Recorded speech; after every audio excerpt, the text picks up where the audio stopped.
سے مجھے وہ ایگزام دیتے ہوئے بڑا خوف آتا تھا، کیونکہ جتنے لوگ ہوتے تھے نا صبح صبح باقی سارے پارٹس میں بڑی بڑی کتابیں نوٹس لے کر جلدی جلدی ریوائز کیے جا رہے ہیں، ڈسکشن ہو رہی ہے، اور میں چونکہ وہ کیجول ہوتا تھا، کوئی اس کا مجھے وہ نہیں تھا، تو میں بس اپنا مرضی کا ایگزام دیتے تھے. مجھے ٹینشن بھی ہوتی تھی کہ یہ کیا ہو رہا ہے.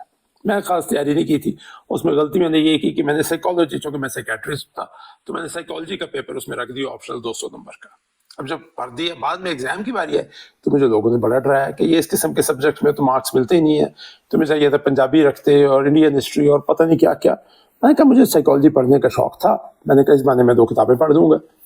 اس دن مجھے تیاری ہو رہی تھی سائیکالوجی پیپر 2 کی، تو مجھے یاد ہے رات کے 11-12 بجے تو میں کوئی بک پڑھ رہا تھا، اور مجھے ٹینشن بہت تھی کیونکہ مجھے آتا جاتا کوئی خاص نہیں تھا. تو وہ ممتاز بھائی نے دیکھا کہ یہ کیا ہو رہا ہے، کہتے یہ کیا ہو رہا ہے. میں نے کہا میں تیاری کر رہا ہوں. کہتے میں نے بتایا کہ صبح پیپر ہے. کہتے چھوڑو پرے تیاری نہ کرو. تو میں نے کہا صبح ایگزام میں لکھوں گا کیا. کہتے تمہیں لکھنا تو آتا ہے، قلم بھی تمہارے ہاتھ میں ہے، باقی رہ گئی بات کہ لکھنا کیا ہے. تو کہتے کہ تم سوچ لو وہاں بیٹھ کر کہ you are the first psychologist in the world. آج تک دنیا میں کوئی سائیکالوجسٹ نہیں آیا اور تم پہلے سائیکالوجسٹ ہو. اب سوچو کہ یہ جو مسئلہ سوال میں ہے اس کا کیا حل ہوگا.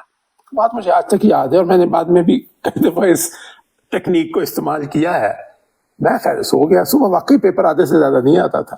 میں نے وہی سوچتے ہوئے میں نے وہ کہانیاں لکھنی شروع کی، اور میں کیسے پیپر کرتا تھا اور کیا اس میں لکھتا تھا. اس میں ایک الگ مجھے وہ بنانا پڑے گا ایپیسوڈ.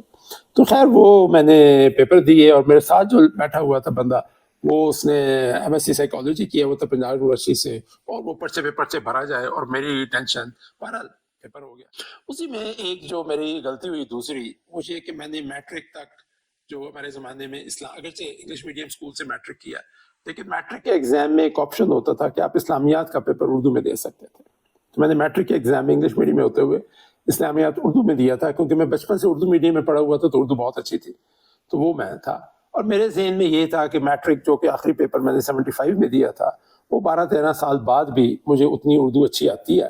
تو سی ایس ایس کا پیپر، جب مجھے وہ پیپر اسلامیات کا بھی یہ چوائس ہوتا تھا، آئی ڈونٹ نو آج کل ہے یا نہیں، اس وقت تھا 87 میں کہ جی آپ اردو میں دیں یا انگلش میں دیں. تو میں نے کہا چونکہ مجھے تو ساری حدیثوں کے ترجمے اور سارا کچھ اردو میں آتا ہے، اور ایگزام بھی دیا اور میری رائٹنگ بھی اردو کی اچھی ہے، تو میں نے کہا میں تو اردو میں دے دوں گا. تو میں نے ایگزامینر سے کہا مجھے اردو والا پیپر دے دیں. اس اردو کا پیپر دے دیا، اور میں اسلامیات کا پرچہ اردو میں حل کرنے لگ گیا. اب میں یہ بھول گیا تھا کہ 10-12 سال میں وہ پریکٹس نہیں رہی. رزلٹ کیا ہوا کہ پونے گھنٹے سے تقریباً 1.5 گھنٹے سے اوپر ہو گیا، 1.25 گھنٹہ، اور میرے سے ایک سوال صرف ہوا تھا. 5 سوال کرنے تھے، 4 سوال ابھی رہتے ہیں اور 2 گھنٹے بچ گئے ہیں. ٹائم جو ہے وہ ضائع ہو رہا.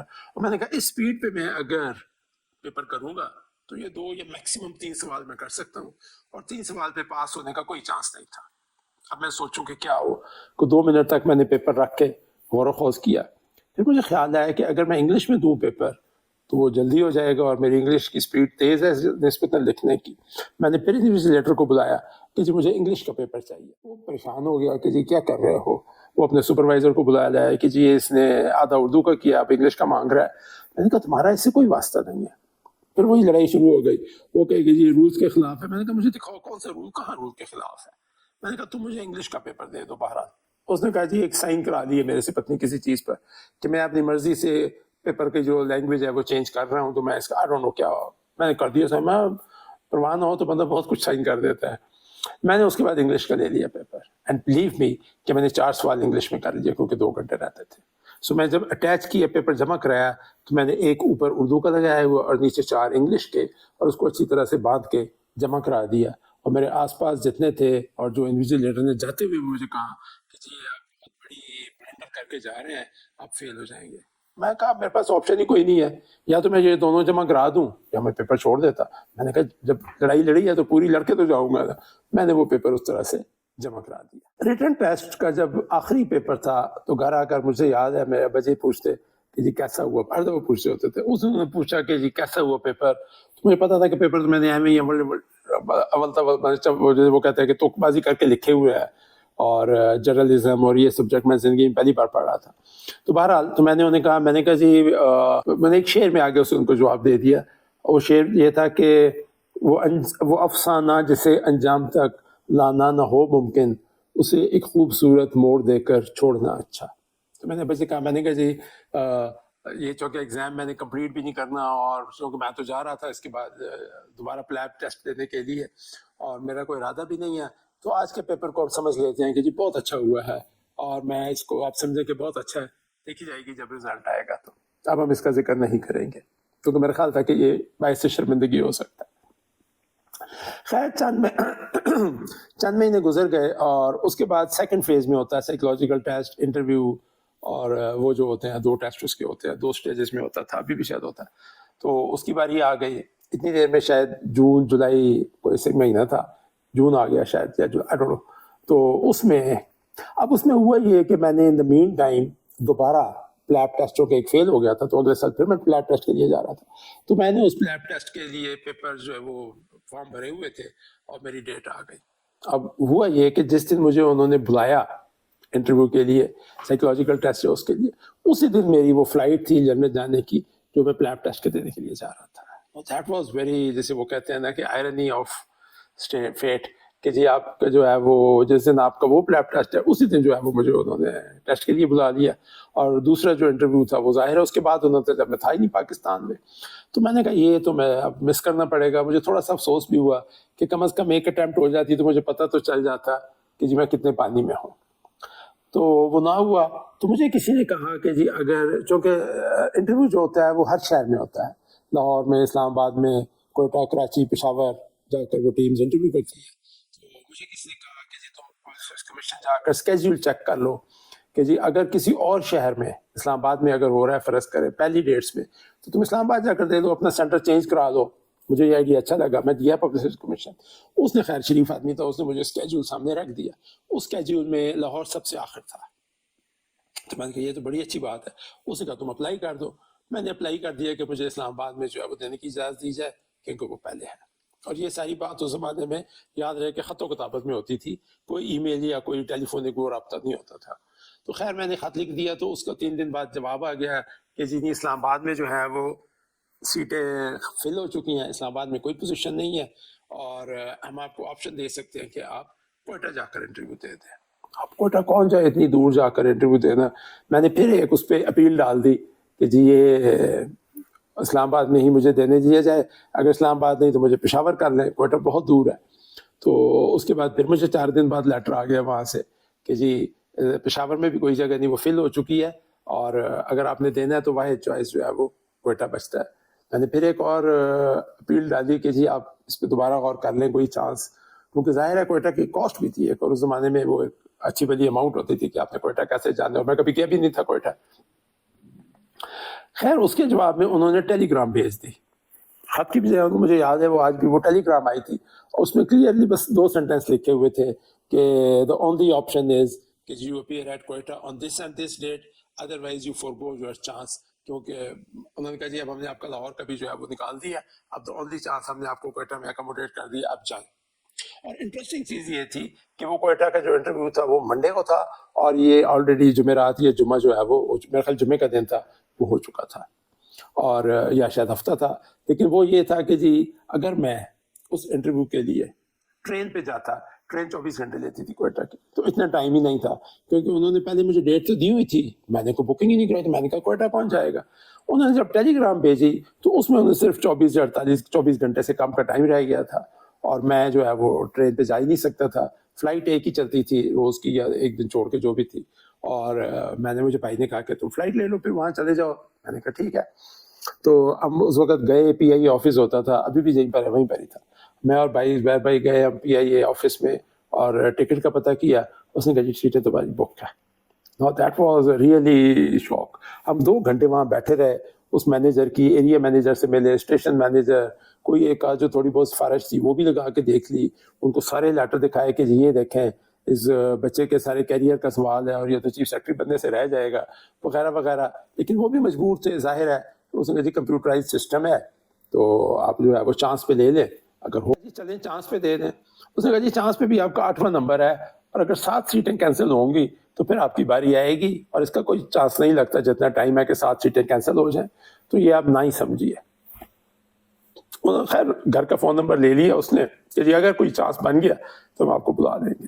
میں گھر آیا واپس، میں نے بتایا کہ جی یہ سی ایس ایس کا خواب جو ہے یہ اڑنے سے پہلے ہی وہ نہیں کہتے حسرت ان گنچوں پہ ہے جو بن کے لیے مرجا گئے.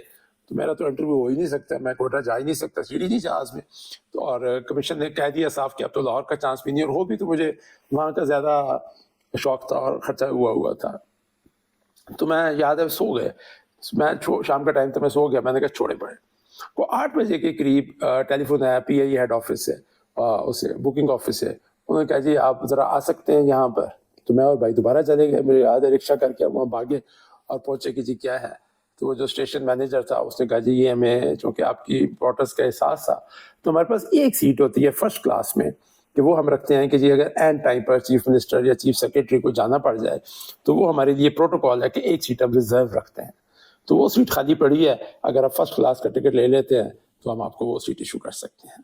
واٹ اے سرپرائز, مطلب جو کام ہونا ہوتا ہے, جو قدرت نے جو لکھا ہوتا ہے, کس طریقے سے وہ ہمیں سیٹ ملی. اور آبویسلی وہ تھوڑا سا دکھ پہنچا کیونکہ فرسٹ کلاس اور اکانومی میں کرائے میں کافی فرق ہوتا تھا, لیکن کہا چلے جائیں اتنا ہو چکا ہے, وہ سیٹ ہم نے فرسٹ کلاس کی لے لی. اور یوں میں نے زندگی میں پہلی بار فرسٹ کلاس میں سفر بھی کیا, اور کوئٹہ جا کر میں نے جو ہے وہ سائیکولوجیکل ٹیسٹ دیا. سائیکولوجیکل ٹیسٹ بھی بڑے مزے کا تھا کیونکہ میں نے پھر وہی بات کہ میں کو سیریسلی لے نہیں رہا تھا. وہ ایک چھوٹا سا اسٹیشن کے قریب ہوٹل تھا, 50 روپے نائٹ کے اوپر, وہاں میں ٹھہر گیا اور اگلے 2 دن سائیکولوجیکل ٹیسٹ ہوتا ہے, وہ 2 دن سائیکولوجیکل ٹیسٹ دیا. اور اس میں ایک انٹرسٹنگ چیز یہ تھی کہ وہ ایک گروپ ٹیسٹ ہوتا ہے جس میں 8-10 بیٹھے ہوئے تھے, اور اس میں مجھے یاد ہے ہمارا ایک جو بعد میں 16th کامن میں بیچ میٹ بنا گیا ہے, اس سے میری دوستی ہوگی, وہ میرے ساتھ ہی لے رہا تھا ٹیسٹ. تو اب انہوں نے ہمیں پیپر دیے اور ہم سے وہ گروپ ہر ایک سے سوال پوچھے اور ہم اس کا جواب دیں, اور پینسل پیپر پہ. تو مجھے یاد ہے کہ میں پینسل پیپر کے اوپر بہت سارے وہ بناتا رہتا ہوں, ڈرائنگ کرتا رہتا ہوں, یا کوئی فضول باتیں لکھتا رہتا ہوں, یا ایم لکھتا رہتا ہوں. میرا ہاتھ رکتا نہیں, ابھی بھی عادت میری پکی ہے کہ میں سیریس میٹنگ یا ورک شاپ پہ بیٹھ کے بھی وہ لکھتا رہتا ہوں. تو میں وہاں بیٹھ کے لکھتا رہا, چونکہ میں سائیکیٹری پڑھ چکا تھا, ایگزام میں بھی سائیکالوجی دی تھی, تو میرے لیے وہ اتنا مشکل نہیں تھے. مجھے پتا تھا کہ MMPI ٹیسٹ کیا ہوتا ہے اور یہ کون سے ہم جو ڈائیگرام بنا رہے ہیں وہ کیا ہے. تو میں اپنی طرف سے ایسے ہی اس پہ ڈرائنگ شروع کر دی الٹی سیدھی. اور مجھے یاد ہے جو سائیکالوجسٹ تھی شاید اس کا کچھ کیریکیچر بنانے کی کوشش کی یا کیا. میں نے کہا ٹھیک ہے. جب ہم اٹھنے لگی اور میں نے وہ کاغذ لپیٹ کے اپنے پاس اٹھانے لگا تو سائیکالوجسٹ کہتی جی بالکل نہیں, یہ جو آپ کے پیپر پڑے ہیں یہ ایز اٹ از آپ نے یہیں چھوڑ کے جانے ہیں, ہم دیکھیں گے آپ اس کے اوپر کیا کرتے رہے ہیں. مجھے شدید ایک وہ ہوئی, میں نے کہا ایک اور چانس, میں نے بونگی مار دی. مجھے کیا ضرورت تھی کہ میں جو ہے وہ اس طرح کی چیزیں لغویات لکھتا رہتا. میں کوئی اچھی چیز مجھے پتا ہوتا کہ انہوں نے رکھ لینا ہے تو میں تو یہاں پہ بہت کوئی بڑی دانشوری کر لیتا. اس کے تقریباً کوئی 15 سے 20 دن کے بعد یا شاید مہینے بعد وہ ہوتا تھا انٹرویو جسے کہتے ہیں. یہ سائیکولوجیکل ٹیسٹ تھا, انٹرویو جو کہ بورڈ لیتا تھا, جو ہمارا کمیشن کا ایک بورڈ ہوتا ہے, چیئرمین پبلسسٹ کمیشن جو ہے اس کو ہیڈ کر رہا ہوتا تھا, 5 یا 6 ہوتے تھے ہمارے. میرے خیال ایڈمرل صاحب کو سب ایڈمرل ہوتے تھے, ریٹائرڈ ایڈمرل جو اس کا چیئرمین ہوتے تھے. تو وہ بھی کوئٹہ میں تھا چونکہ, لیکن اب چونکہ ٹائم تھا تو مجھے جہاز پہ جانے کی ضرورت نہیں تھی. میں نے بائی ٹرین جو ہے وہ جانا پسند کیا, پیسے بچائے, بائی ٹرین جا رہا تھا. مجھے یاد ہے میں جب بائی ٹرین کوئٹہ جا بھی رہا تھا اور جہاں میں CSS کے انٹرویو کے لیے رہا ہوں, لیکن چونکہ 10 دن بعد میری فلائٹ تھی اور میرا پلیب کا ٹیسٹ تھا تو اس لیے میں وہ 7 کتابیں, وہ ابھی بھی یاد ہے, چائلڈ اس کی پیڈیاٹرکس کی بکس جو ہے وہ MCQs یاد کرتا جا رہا تھا. یہ میری سیریسنیس کی عادت تھی فار CSS ایگزام.